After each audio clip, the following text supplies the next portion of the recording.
dipimpin langsung dan Satrimo-Polda Sulsel, Satuan Brimopolda Sulawesi Selatan menggelar apel kesiapsiagaan dalam rangka kesiapan pengamanan PON ke-20 tahun 2021 di wilayah hukum Polda Papua.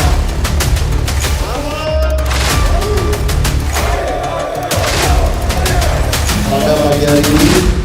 kita semua dapat berkumpul di Mako Gegana dalam rangka apel kesiapan Brimopolda Sulawesi Selatan dalam rangka pengamanan Pekan Olahraga Nasional yang ke-20 di wilayah hukum Polda Papua